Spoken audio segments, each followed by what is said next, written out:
Asan yung wing? Yan yung wing. Go.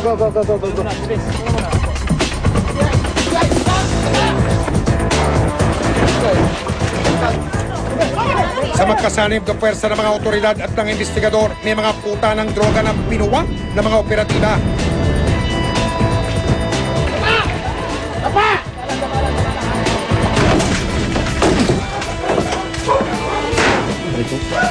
Tawa, kamay.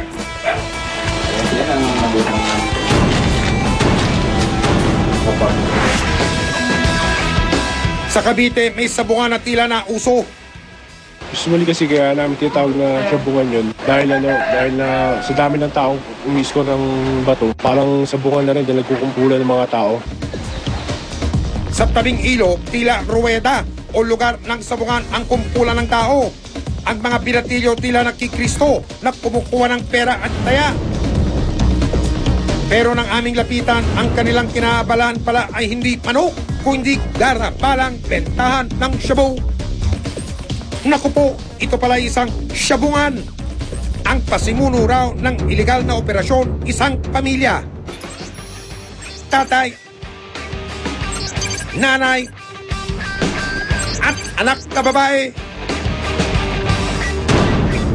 Pero ang laging present sa kanilang family business ay ang tauwang si Evelyn. Si Evelyn ang kahera at nagtatakal, tila sentensyadora, hindi ng sultada kundi ng bentahan ng droga.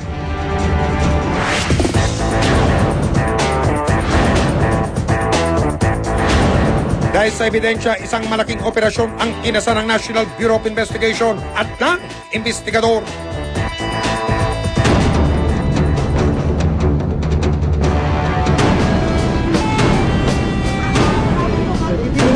Palapasin mo na. Go. Tagbo na.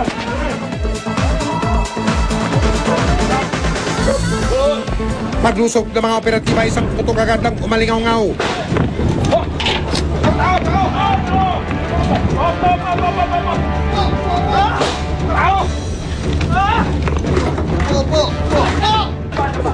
Naparil ang isa sa mga agent ng NBI.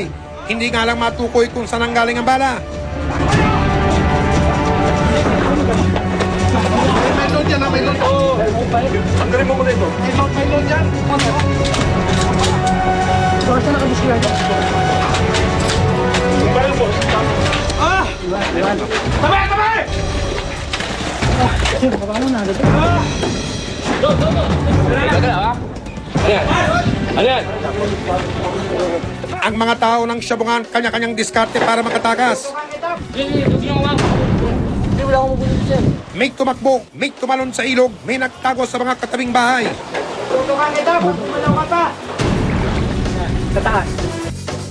Pero huli pa rin ang mga parokyano at ang mga nagpapatakbo ng Shabungan. Nagkalat na mga ebidensya.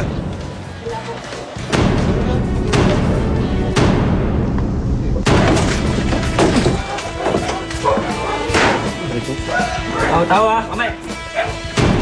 Umabot ng halos 300,000 piso ang halagang nasa kote.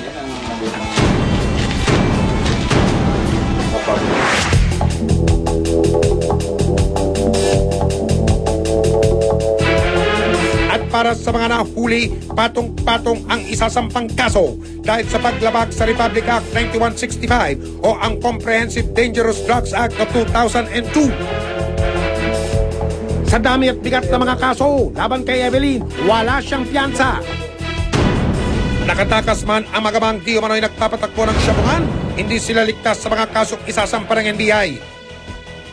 Patatawag ng korte ang magamang Edong at Emma.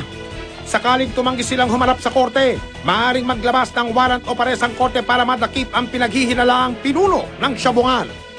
We're so confident about this, no? Because what we got is overwhelming evidence. We got the drugs, we got the money, we have test by operation. It's a legitimate because it has a search warrant. It's covered by a search warrant.